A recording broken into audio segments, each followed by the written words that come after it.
अस्सलाम वालेकुम, मैं हूँ कुर्रतुलैन और आप देख रहे हैं मेरा YouTube channel. Welcome back to my channel. और जैसा कि टाइटल से भी आपको पता चल गया होगा और थंबनेल से भी आपने अंदाज़ा लगा लिया होगा कि आज मैं बनाने जा रही हूँ आलू गोभी की सब्ज़ी। जी हाँ, आलू गोभी की सब्ज़ी बनाने जा रही हूँ, उसके लिए ये चीज़ें हैं।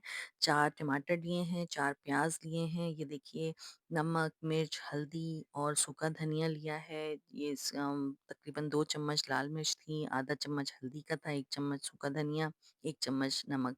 इसके अलावा मैंने यहाँ पर ज़ीरा लिया है, कलौंजी, मेथी दाना और राई। थोड़ी-सी राई थी और थोड़ी-सी मैंने इसके अंदर अजवाइन डाली थी। अजवाइन लेकिन ऑप्शनल है, आप डालना चाहें तो डालें वरना नहीं डालें। अजवाइन की स्मेल बहुत ज़्यादा होती है, ये बता दूँ। और 4 टमाटर, 3 प्याज़ और इसके अलावा मैंने 1 किलो गोभी ली थी और 1 किलो ही के करीब इसके अंदर आलू लिए थे। यहाँ पर सब्ज़ी को मैं अच्छे तरीके से वॉश कर रही हूँ और इसके अलावा मैं पानी भर रही हूँ ताकि गोभी को जब काटूँ, तो इस पानी में डाल दूँगी। और इसी तरीके से आलू भी जब कटेंगे तो वो भी इसके अंदर डाल दिए जाएँगे, भीगेंगे। तो इसके लिए मैंने पानी ले लिया है और यहाँ पर मैंने कटिंग करना स्टार्ट कर दी है। अब मैं गोभी को कट कर रही हूँ। गोभी के डंठल जो है, ये इसको डंठल हम लोग बोलते हैं, आई डोंट नो आप लोग क्या बोलते हैं। ये डंडियाँ जो है वो हटा ली जाएँगी और जो व्हाइट व्हाइट सा जो पार्ट है, जो फूलों वाला पार्ट है, सिर्फ़ वही जो है वो गोभी में जाएगा। तो ये इस तरह से गोभी कट हो रही है।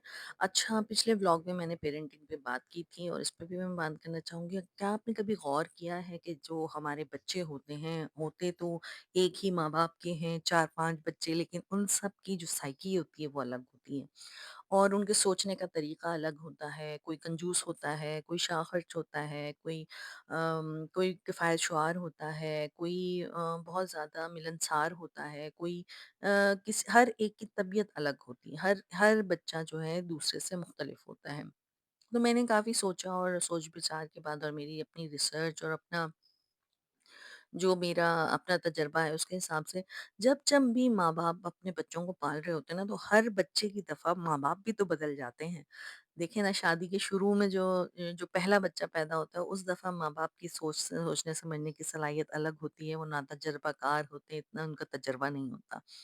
फिर जब दूसरा बच्चा पैदा होता है, तो उस वक़्त जो दूसरा बच्चा होता है, उसको पहले बच्चे की भी सपोर्ट मिल रही होती है और वो थोड़ा मिलनसार ज़्यादा होता है, शायद इस वज़ह से कि वो उसको माँ-बाप है और वो मिलने-मिलाने वाला और माँ-बाप के क्लोज़ भी होता है और अपनी बातें एक्सप्रेस भी कर पाता है, जिसकी वजह यही होती है कि उससे पहले एक बच्चा मौजूद होता है और उसको हम पाल चुके होते हैं और थोड़ा हमें एंग्जाइटी, वो जो बच्चा पालने की एंग्जाइटी होती है वो कम हो चुकी होती है, इस वजह से वो बच्चा अलग सोच का हामिल होता है। कुछ ये वजूहात होती हैं। कुछ वजूहात ऐसी भी होती हैं कि देखिए आप फाइनेंशियली भी तो हर दफ़ा माँ-बाप डिफरेंट होते हैं। पहले बच्चे की दफ़ा माँ-बाप के फाइनेंसेस अलग होते हैं, दूसरे दफ़ा की दफ़ा अलग होते हैं और तीसरी की दफ़ा तो बिल्कुल अलग होते हैं और चौथी इसी तरीके से। तो जो सबसे छोटा बच्चा होता है वो बहुत ज़्यादा डिफरेंट होता है जो सबसे बड़ा बच्चा होता है उससे। उसकी वजह यही है ना कि उसके फाइनेंशियली भी माँ-बाप जो होते हैं वो चेंज हो चुके होते हैं और उनकी जो मेंटल स्टेट होती है वो भी चेंज हो चुकी होती है। उनके सोचने का तरीका, दुनिया को देखने का तरीका सब बदल चुका होता है। इस वजह से वो बच्चा अलग होता है। तो इस वजह से भी बच्चों के अंदर चेंज आता है। तो ये तो सोचना ही नहीं चाहिए कि बच्चे सारे एक जैसे होते हैं। एक जैसे नहीं होते जी।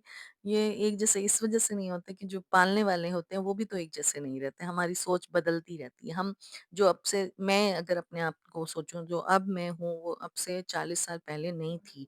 या इससे पहले मैं 20 साल पहले नहीं थी या मैं इससे 10 साल पहले नहीं थी। मेरे अंदर चेंज आया है। और बहुत चेंज आता है इसी तरीके से, क्योंकि गुस्से का लेवल भी चेंज हो जाता है। जो जवानी में जो माँ-बाप होते हैं उनके गुस्से का लेवल अलग होता है। जो थोड़े उधेड़ उम्र के माँ-बाप होते हैं उनका अलग होता है। तो ये फिर मिलने-मिलाने का भी एक तरीका होता है, वो अलग वो हो चुका होता है, जिसकी वज़ह से बच्चों के अंदर चेंज आता है। तो इसमें इतने परेशान होने की बात नहीं है और हम ना हमें अपने बच्चों को कंपेयर करने की ज़रूरत है कि देखो वो तो ऐसे सोच रहा है, ये तो ऐसे सोच रहा है। दोनों में सब बच्चों में डिफरेंस होता है। तो ये एक पेरेंटिंग की वजह है और फिर और बहुत सारी चीज़ें होती हैं, जैसे बच्चों के दोस्त अलग होते हैं। अक्सर ऐसा होता है, कराची में तो मोस्टली ऐसा होता है। हम मैं अपनी भी बात करूँ तो मैं किराए पे रहते रहे हैं तो काफ़ी अरसे तक कभी किसी इलाके में, कभी किसी इलाके में और फिर बच्चों के अंदर उन इलाकों को लेकर भी चेंज आता है। उस इलाके की साइकी को लेकर भी चेंज आता है। तो कोशिश ये करनी चाहिए कि जब आपके बच्चे तकरीबन बेहतर एज में आ जाएँ, जैसे 7-8 साल की उम्र में आ जाएँ, तो उसके बाद आपको कोई जगह ऐसी रखनी चाहिए कि बच्चे बुरी आदतों में ना जाएँ। जैसे मैंने जब हमारे बच्चे 14 साल के हो गए थे, तो हमने शिफ्ट कर लिया था। 14 से भी पहले मेरे ख्याल में 12-13 साल की उम्र में हमने शिफ्ट किया था गुलशन साइड पे, इसी वजह से अपने बच्चों के लिए कि उनके अंदर अच्छा चेंज आएगा और वो दुनिया को अच्छे नज़र से देखेंगे। गो के मैं आज तक मिस करती हूँ अपना इलाका, ज़ाहिर है वो ग्रीन सिटी में मैं रही और या लांडी में रही, तो वहाँ पे वो इलाका मुझे बहुत याद आते हैं और वो मेरे जैसे ही थे शायद। और इसी तरीके से चेंज आता रहता है। ख़ैर यहाँ पर मैं सब्ज़ी को काट रही हूँ, मैंने प्याज़ कट कर लिए थे और अब मैं टमाटर काट रही हूँ। सब्जियों को बनाने में या जो तैयारी में जो टाइम लगता है ना, वही होता है, वरना उसके बाद पकाना तो इतना बड़ा मसला नहीं होता है। बट टमाटर को कट कर रही हूँ। अच्छा, बचपन में ऐसा होता था कि हम मिल के गोभी कट किया करते थे। गोभी आती थी या भिंडियाँ आती थीं, तो अम्मी रख देती थी थाल में और हम कट किया करते थे, या मटर आते थे तो थाल में रख दिए जाते थे और हम लोग मिलके वो मटर छीला करते थे। तो ये यादें याद रह जाती हैं, लेकिन उस वक़्त तो ख़ैर हम 5 बहन-भाई थे, तो खाना भी ज़्यादा पकता होगा। अब हम तो 2 ही रह गए हैं और 2 ही बच्चे हैं हमारे, 2 मियाँ-बीवी हैं, तो उसके अंदर फिर मैं खुद ही कट कर लेती हूँ। मैं बोलती नहीं हूँ बच्चों को कि आप कटवाओ या जैसे, लेकिन करना चाहिए, मुझे लगता है कि वो उससे एक बॉन्डिंग बनती है और करना चाहिए ऐसा, लेकिन मैंने नहीं किया। अम्मी किया करती थी। अच्छा, यहाँ पे तेल गरम हो गया है और तेल तकरीबन मैंने 1 कप के करीब लिया था, आधा कप के करीब, और उसके अंदर प्याज़ जो है वो मैंने डाल दिए और प्याज़ जो है वो हमें पिंक करने तक, पिंक नहीं, या लाइट गोल्डन कर लें, तो उस वक़्त तक हमें इसको पकाना है। तो पेरेंटिंग एक बहुत बड़ा मसला है, जिसके अंदर साल की उम्र से लेके 7 साल की उम्र तक तो बच्चों को बहुत ही मोहब्बत और प्यार से पालना चाहिए। कहते हैं उनका गुलाम बन के पालो, लेकिन मोहब्बत से मुराद ये है कि जब बच्चा पुकारे तो उसकी जानिब देखिए, उसकी बात को सुनिए। ये नहीं कि बच्चा रोए जा रहा है और माँ अपने कामों में बिज़ी है, बिज़ी, जी बेटा, बस जी बेटा कर दिया। जबकि बच्चा चाहता है, तवज्जो चाहता है, उसको तवज्जो की ज़रूरत होती है, और जब उसको वो तवज्जो नहीं मिलती, तो ऐसे बच्चे बहुत ज़िद्दी और रोने वाले और इस तरह के हो जाते हैं। फिर 7 साल से लेके 13 साल तक की उम्र तक उसको डिसिप्लिन करने की ज़रूरत है। वो जो है ना, ये एक इम्पोर्टेंट टास्क है कि उसको पता हो कि वो अपने काम खुद कर सके, अपने कपड़े आयरन कर सके, अपना फ़ैसला जो मुझे किस जगह पे कौन-सा कपड़ा पहनना है, वो उसको कम से कम इतनी नॉलेज होनी चाहिए, इतना उसका फ़ैसला होना चाहिए। वो उसको करना आना चाहिए। मैंने देखा है कि 22-22 साल के लड़के हो जाते हैं, लेकिन वो माएँ ही उनको बता रही होती हैं ये छोटे-छोटे डिसीज़न्स कि ये वाला पहन लो और वो वाला पहन लो। लेकिन ये कि बच्चे को डिसीजन लेना आना चाहिए। अब यहाँ पे मैं नमक, मिर्च, हल्दी वगैरह भी सब डाल दिया है, आप देख रहे हैं जिस तरह से। और अपने फैसले करना आना चाहिए। ये इंडिपेंडेंस उनको दिलानी है और ये डिसिप्लिन उनके अंदर पैदा करना है, कि अपना अगर रूम है तो उस रूम को साफ करके रखें, और अपना बेड अगर है तो उस बिस्तर को बना कर रखें। गो के ऐसा होता है कि 13 साल तक जब आप सिखा देते हैं ना, यकीन करें 14 साल के बाद ऐसा लगता है ये बच्चा कोई नया बच्चा हो गया, ये तो वो बच्चा ही नहीं है जिसको मैंने तरबियत दी थी। ये तो बिल्कुल ही डिफरेंट हो चुका है, क्योंकि उनके अंदर चेंज आते हैं, हार्मोनल चेंजेस आते हैं, जिसकी वजह से बच्चे बहुत ज़्यादा मूडी हो जाते हैं, उनको अपनी स्पेस चाहिए होती है, वो चाहते हैं कि वो थोड़ा अलग-थलग रहें। तो 14 के बाद वाली जो एज है ना, वो भी काफ़ी क्रिटिकल होती है कि उनको स्पेस देनी है, लेकिन उनके ऊपर नज़र भी रखनी है कि मतलब बहुत ज़्यादा पूछ-गछ करने से भी बच्चे जो होते हैं ना, एंटी हो जाते हैं। यहाँ पे देखिए मसाला बहुत ज़्यादा भून लिया था और उसके अंदर ऑयल छोड़ दिया था और फिर हरी मिर्चें डाल दी हैं। तो बच्चों को अपना डिसीजन लेना आना चाहिए। ये बहुत बड़ी मेरे ख़्याल में एक बात है जो हम बस बहैसियत पेरेंट्स हमें करना ज़रूरी है। लेकिन हाँ, अनफॉर्चुनेटली अगर बच्चा अपनी मर्ज़ी करने लग जाता है तो माँ-बाप कहते हैं ये तो अपनी मर्ज़ी कर रहा है। ये तो मेरी सुन नहीं रहा, ये तो डिसोबीडिएंट हो गया है, ये तो नाफरमान हो गया है। लेकिन ऐसा नहीं होता, जो बच्चा अपनी मर्ज़ी कर सकता है, जो अपनी मर्ज़ी से कपड़े पहन सकता है, अपनी मर्ज़ी से जूते निकाल कर साफ़ कर सकता है, उसको पता हो उसने नहाना कब है, उसको अपनी हाइजीन का ख़्याल रखना आता हो, ये सब चीज़ें अगर वो कर लेता है तो आपने आपने एक अच्छी पेरेंटिंग कर दी है।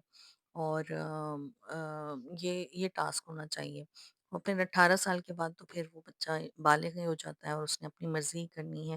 लेकिन बहरहाल आप वहाँ मौजूद होने चाहिए, जब वो पलट कर देखे तो उसके पास उसके पेरेंट्स होने चाहिए। प्रेशर ना दें बच्चों को, दूसरों के से कंपेयर ना करें।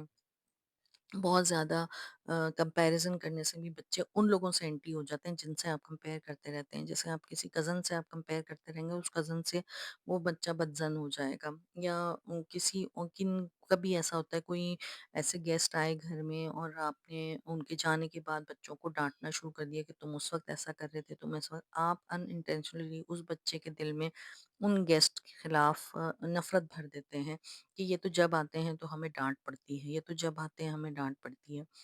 तो ये जो कोशिश ये करें, गुस्सा बहुत आता है लेकिन थोड़ा-सा टाइम लेके और 1 आध दिन बाद आराम से बैठकर उनको समझाएँ और एक ये प्रैक्टिस बनाएँ कि बच्चों को इज़्ज़त दें।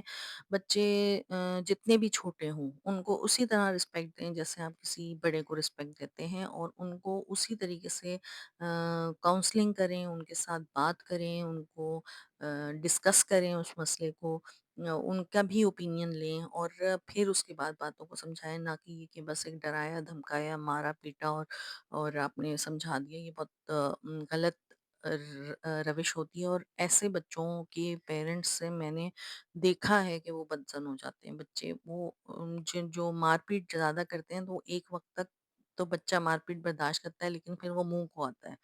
फिर वो बदतमीज़ी करता है। तो ना करें उनके साथ ऐसा। और और ये एक सबसे बड़ा फ़ॉर्मूला है कि जैसा आप बच्चे को बनाना चाहते हैं ना, वैसे आप खुद बन जाओ। और मेरी गोभी तैयार हो गई। आलू गोभी तैयार हो गई है जनाब, और इसके ऊपर हरा धनिया मैंने छिड़क दिया था और मज़े की बनी थी, बहुत मज़े की बनी थी। और खाएँ ज़रूर अचार डाल के, और मज़ा आएगा। अक्सर मैं सब्जियों में बीच में भी अचार डाल दिया करती हूँ, लेकिन इसमें मैंने नहीं डाला है क्योंकि ताबिश को खट्टा नहीं पसंद, उनको ज़रा खटास नहीं पसंद। तो फिर हम ये करते हैं कि हम साइड में रख लेते हैं। तो